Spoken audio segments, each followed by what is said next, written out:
방금 보셨지만 민간택지 분양가 상한제 부동산 시장에서 단연 화제입니다. 실제로 시행되면 5년 만에 다시 부활하는 건데요. 정부가 다시 이 카드를 꺼내든 이유, 박원갑 KB국민은행 부동산 수석 전문위원과 지금부터 알아보겠습니다. 어서 오십시오. 네, 안녕하십니까. 네. 먼저 정부가 분양가 상한제 카드를 꺼내든 현실적인 배경이 좀 있죠? 최근에 이제 강남 재건축이나 강북의 재개발 단지들이 이제 후분양이라는 움직임을 보이고 있기 때문에 네. 정부가 이제 대응책을 마련했다고 보면 되는데요. 지금 고분양가 관리 지역에서 민간 택지는 주택도시보증공사의 이제 보증을 받아야 그렇죠.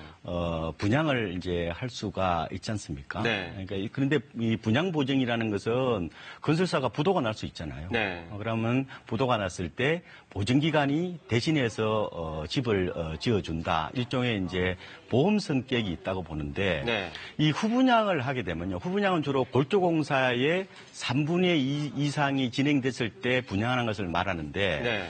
굳이 분양 보증을 받지 않고 2개 이상의 건설사의 연대 보증을 받으면은 이제 분양을 할 수가 있게 되는 겁니다. 거의 다 지어졌으니까 심사를 안 받아도 된다 이거예요. 그렇죠. 네. 이렇게 되면은 사실상 주변 시세에 맞춰서 이제 분양을 할 수 있으니까 네. 이제 고분양가 우려가 나올 수 있으니까 네. 정부가 이에 대해서 뭐 제동을 걸었다 이렇게 보시면 될 것 같습니다. 최근 부동산 시장이 조금 불안한 모습을 보이니까 규제 카드를 또 꺼낸 거다. 이런 분석이 나오거든요. 시장 상황이 실제로 어떻습니까? 집값은 뭐 그렇게 크게 오르지는 않았는데 네. 강남 재건축을 중심으로 보면은 올 1일, 2월에 이제 저점이었는데 네. 그때 비해서는 한 2, 3억 정도 가격이 올랐습니다. 네. 하지만 지난해 8, 9월이 고점이었거든요. 그때에 네. 비해서는 아직 회복하지 못하는데 정부 입장에서는 다소 과거의 경험치가 있다 보니까 좀 더 선제적으로 나서야 되겠다는 이런 어떤 배경들이 있다고 봐야 될 것 같고요. 네. 또 분양가가 또 너무 많이 올랐어요. 최근에 서울 기준으로 보면은 네. 1년 사이에 거의 아파트가 12.5%나 이렇게 올랐기 때문에 분양가가요? 네, 그렇죠. 네. 이 아파트 매매 가격에 비하면 10배 이상 오르기 때문에 네. 아무래도 정부 입장에서는 좀 움직여야 되지 않느냐 뭐 이런 생각을 하고 있는 것 같습니다. 네. 이 분양가 상한제를 민간 택지 아파트에 적용을 하면 구체적으로 어떻게 바뀌는 건가요? 보통 이제 분양가를 책정할 때 두 가지죠. 네. 하나는 이제 택지비가 있는 거고 또 하나는 이제 건축비가 있는 건데 네. 그 이상 받지 말라는 거죠. 이렇게 되면은 이제 고분양가 후폭풍 이런 부분들이 네. 좀 더 제거될 수 있지 않느냐 뭐 이렇게 정부는 보고 있는 것 같습니다. 그 상한선을 정부에서 정한다 이런 얘기죠? 그렇습니다. 네. 예, 예. 이 민간 분양가 상한제는 사실은 주택시장이 굉장히 뜨거웠던 2007년에 도입이 됐었잖아요. 근데 지금은 사실상 폐지된 거나 마찬가지고 그동안의 경과가 어땠습니까?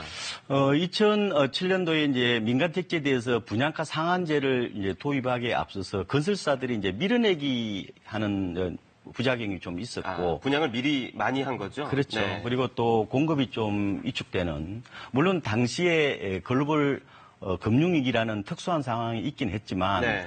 실제로 그 아파트 입주 물량을 보면요. 분양가 상한제를 2007년도에 제가 시행했다는 말씀을 드렸는데 네. 그 다음에 전국의 아파트 입주 물량이 32만 가구 정도가 되었는데 네. 4년이 지난 2012년에는 한 18만 가구, 그 다음에는 19만 가구 정도, 20만 가구가 채 안 됐거든요. 네. 그런 어떤 부작용이 생기다 보니까 뭐 폐지했다가 다시 또 집값이 불안하니까 2015년에는 규정을 대폭적으로 완화를 해서 제도는 만들었는데 네. 아직은 시행을 하지 않고 있다 이렇게 보시면 되겠습니다. 어쨌든 지금보다는 분양가가 낮아지는 거죠? 그렇습니다. 네. 결국은 이제 말씀드린 것처럼 택지비는 시세가 아니라 이제 감정평가 금액으로 그렇죠. 따지겠죠. 그럼 감정평가 금액은 시세의 절반 정도기도 하고 네. 또 건축비는 기본형 건축비라고 그래서 거품을 뺀 거죠. 네. 그러다 보니까 분양가는 확실히 좀 낮아질 것으로 예상을 하고 있습니다. 네.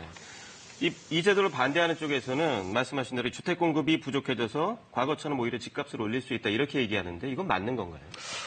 과거에 이제 그런 사례가 있었으니까요. 서울에서 네. 지금 공급되는 게 재건축, 재개발밖에 없으니까 이게 이제 통로를 차단하는 어떤 그런 측면이 있는데 정부 입장에서는 고공비행하는 이 분양가를 어떻게든 좀 잡아야 되겠다는 그런 현실적인 생각을 하고 있는 건데 네.